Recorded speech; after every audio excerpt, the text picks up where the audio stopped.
You made a political decision, Merrick Garland made a political decision, that because you agree with the protesters, you don't like the decision the Supreme Court justices made, the marshals were instructed, don't arrest anyone and don't enforce federal law.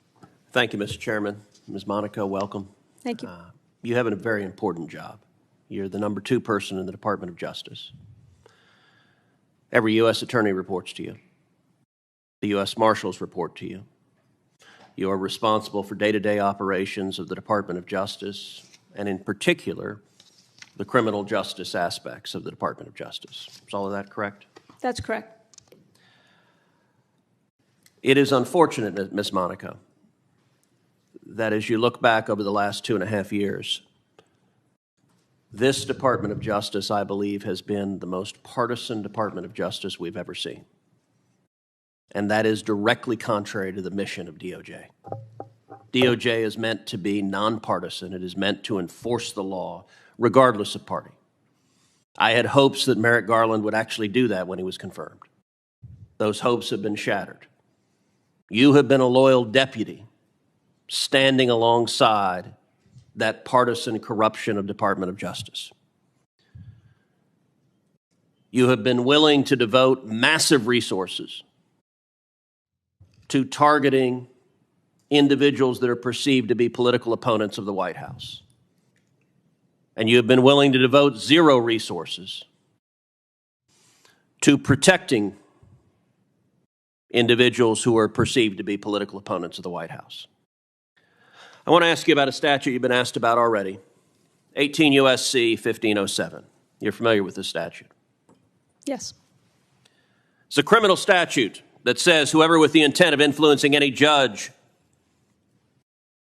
pickets or parades in or near a building or residences occupied or used by such judge shall be fined or imprisoned under this title or imprisoned not more than 1 year or both. Now, the entire country has seen hundreds of protesters outside the homes of Supreme Court justices night after night after night. You turn on your TV and you see violations of this criminal statute over and over and over again. How many prosecutions has DOJ brought under 18 U.S.C. Section 1507 under your leadership? There have been no prosecutions under 1507. We're pursuing an attempted murder case against an individual who Zero threatened is the answer. Justice Kavanaugh. I'm quite aware, and you're responsible for that, allowing these protests night after night after night. The violent threat of homicide of the individual who traveled across the country attempting to murder a Supreme Court justice, that was fueled by DOJ refusing to enforce this statute. Now, it's not an accident that DOJ refused to enforce this statute. The U.S. Marshals gave a presentation. The General Counsel's Office of the U.S. Marshals, if you look at one of the pages from that presentation, the General Counsel's Office stated the goals of the Residential and Personal Protection Mission: keep SCOTUS justices and their family free from physical harm, do not interfere with lawful First Amendment protected activity, avoid, unless absolutely necessary, criminal enforcement actions involving the protesters, particularly on public space, and making arrests and initiating prosecutions is not the goal of the Marshals' presence at SCOTUS residences. Are you familiar with this presentation? I am. I'm familiar with the fact that the U.S. Marshal Service Director has been explicit, has been clear that the Attorney General has repeatedly directed him to enforce all federal laws, including 1507, and that his number one priority, and that of his many deputies assigned to a 24/7 security presence, is to protect the life, the safety, the property of the justices and their Did you or anyone from the DAG's office meet with the U.S. Marshal Service and discuss Section 1507? I regularly meet with the Director of the Marshal Service, the Attorney General. And have you discussed 1507? I discussed the Attorney General has been quite clear, and I have been quite clear with the Director of the Marshal Service. Are you familiar with this presentation? I've seen those slides, if they're the ones that Senator Britt presented to the Attorney General. But I want to be quite clear, Senator, about the direction given to the Marshal Service through the Director of the Marshal Service.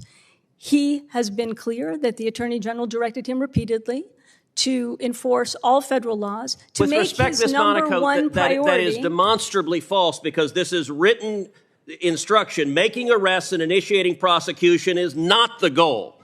That's not an instruction to enforce the law. That is exactly the opposite. It is 180 degrees. It is instructing them. It is not the goal to arrest anybody, despite the fact that the criminal statute said they shall be imprisoned.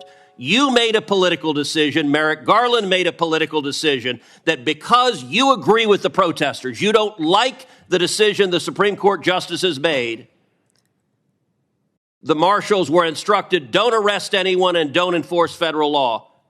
Isn't that correct? That is not correct, because the Attorney General and I and the Marshal Service Director are so concerned about potential threats to the justices. The Attorney General directed in an unprecedented step, 24/7. Not what this says in writing. 24/7. What does this say in writing? I don't have the right glasses on for that, but Senator, the Attorney General was very clear with the Director of the Marshal Service, and the Marshal Service Director has said the same thing. The word "not" is even underlined. The number one priority given to the Marshal Service for their unprecedented protection detail for the Supreme Court justices is to protect their life, their safety, to ignore and their 1507. To protect their life, their to safety. To ignore federal criminal law. Respectfully disagree with that characterization. That's what the written instruction says. Not is underlined. Do not make arrests. Do not initiate prosecutions. Up is not down. The Director of the Marshal Service has been very clear. The Attorney General directed him to enforce all federal laws, but that his number one priority is to ensure the safety. Ms. Monaco, what you're saying is objectively false.